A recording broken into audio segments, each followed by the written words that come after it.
While Romo was honing his craft in Division II, Carter was making the best of his new life in football. Quincy's experience at the University of Georgia was proving vastly different than Tony's Eastern Illinois encounter. Just being in the SEC, seeing the best receivers, seeing the best DBs, seeing the best linemen, you know, you're going against the best, so you know you got to put forth your best every day. Even preparing for a game, I think, you know, it brings out the best in everybody in the SEC, and I'm, you know, pretty much biased myself. People don't understand it, you know, when we talk about it. You just got to see it, you got to be around it, you got to feel it. 90,000 at every stadium you go to. People rocking your bus. You trying to get to the stadium and your bus is rocking while you even trying to go and prepare for the game and get, you know, put your uniform on. It's a feeling, man. You just got to experience, man. By the end of his sophomore year, Carter had accounted for over 5,000 passing yards and 38 touchdowns for the Georgia Bulldogs. He found himself among the top quarterbacks in the nation and in the conversation for next year's Heisman. I wanted to leave school after my sophomore year. I really did. But my mom and my agent talked me back into it. I thought that I really wanted to go. I thought maybe I could be a first-round pick that year.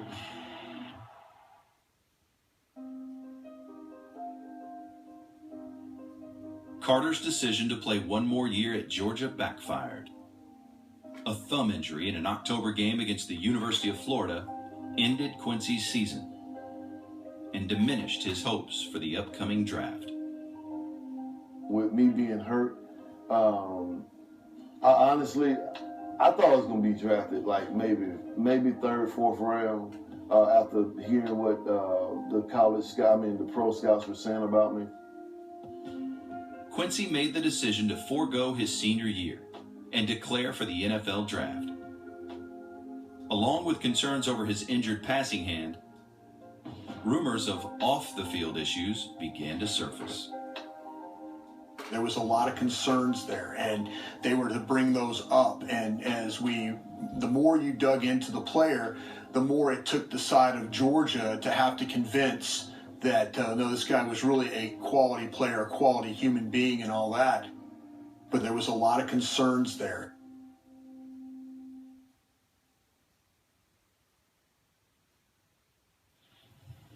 I saw Danny White retire, Tom Rafferty, Ed Jones. Forgive me here, because this is going to be a lot harder.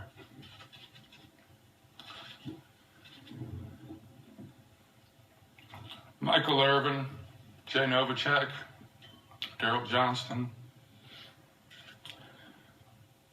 And you watch it and you think that your time will never come. And my time's come. And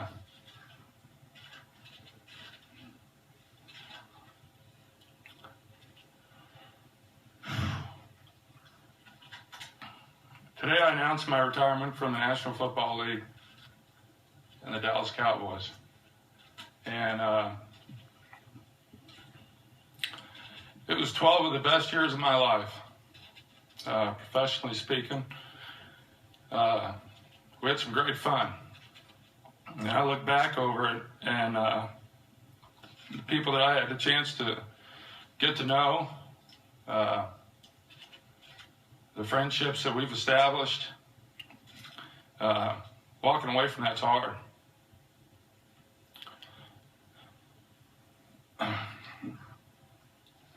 I've been playing this game since I was 7 years old, and to all of a sudden recognize that you're not going to be doing it anymore is hard. But the competitor in me wanted to continue to do that. I still wanted to play, and I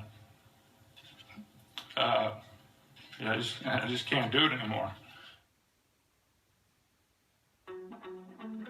With the 2001 NFL Draft quickly approaching, the Dallas Cowboys found themselves in an undesirable position.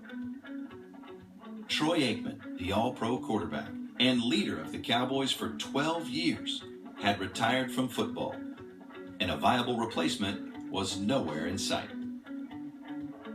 The Cowboys' predicament was compounded by the fact that due to previous trades, there would be no first-round pick in 2001.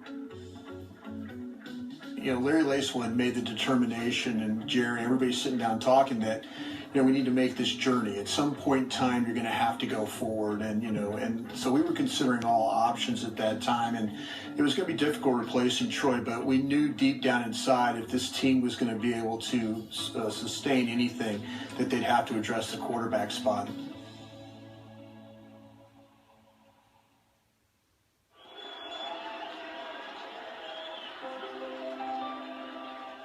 After his disappointing junior year at Georgia, most experts had dropped Quincy's projected draft position to somewhere between the 3rd to 5th rounds.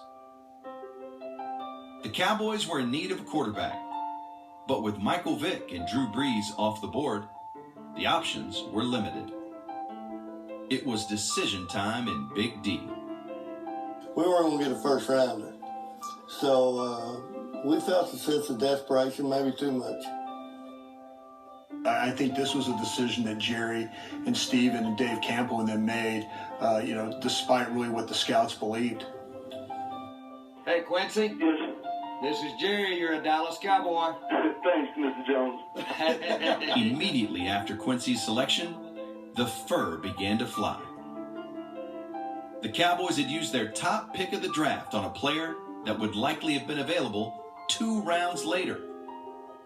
But sometimes, when you have to fill a need, you've got to pay the price.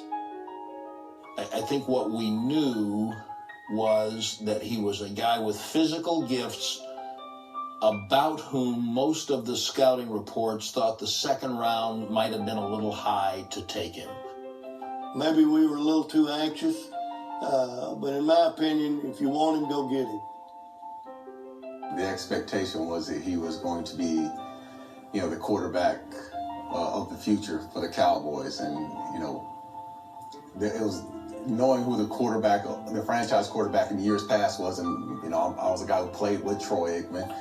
You expected it to have a guy that was going to be if they're going to name a guy who's going to be the franchise quarterback, then I figured you put him in the same category as a Troy Aikman. Well, that definitely wasn't the case. We knew that he was very mobile and had played in a big program. And I don't think that we knew that he might have been a little immature, that he might not have been ready to take those reins, especially from the guy who he was immediately following. It's hard to follow Troy Aikman. They always say it's hard to follow a legend, whether it's a coach or a player or whatever, and whoever was coming after Troy probably was going to fail to some degree.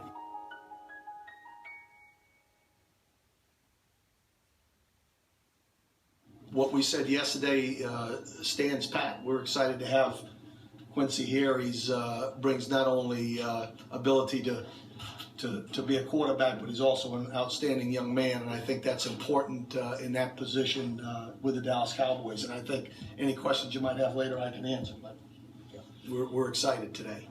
Quincy, welcome to Dallas. This is Dallas's finest. And trust them. As Quincy was making his first headlines in Dallas, Tony Romo was putting up big-time numbers at Eastern Illinois. And his senior year became the first EIU player to win the Walter Payton Award as the top Division I AA football player. But even after an outstanding college career, Romo was realistic about his chances in the NFL. You always dream about the NFL, but it was never really a real thing until my senior year, mostly because I've always felt like I wasn't good enough, technically, and I knew that. When I went to a combine or a place and saw other people throw, they were better than me. Now, I was given, just a gift from the Lord with the ability to see and react quickly, so I had that on other people, but I didn't have the ability to just mechanically refinement to the game, the structure and fundamentals that you needed to play at a high level, and I did it just natural raw abilities in some ways, and I needed to get better, and I wasn't there yet. And so that's why I had to throw a football 360 days a year. Romo's work paid off. Even though his quarterbacking skills lacked refinement, someone saw potential, and Tony was invited to the 2003 NFL Combine. I'm not sure who got me in the Combine. I just know they called, the NFL did, and I was a part of it. I was one of the 3 guys who threw all week, and the other, I think there's about 12 to 15 guys, and so 12 of them were invited for the day or two, the top guys, and then the next ones are small school guys normally. One of our scouts, Jim Hess, was down on the field at the Combine during that time, and Tony was one of the throwing quarterbacks who was there the whole time at the Combine. And Jim was an artful de-esser, to say the least, and he and Tony kind of developed a little bit of a relationship that week, and Jim saw some things in Tony that he really liked. During his time at the Combine, Tony had a chance to compare his talents to the top-rated quarterbacks in the nation. And by the end of the week, Romo had all the ammo he needed to assess his place among the elite. I thought I was terrible. I watched them all and I was like, well, they're all better than me. So if anything, it made me feel like I had to get a lot better. At no point was I saying, oh yeah, I got these guys. If anything, it was like, boy, I got a long way to go.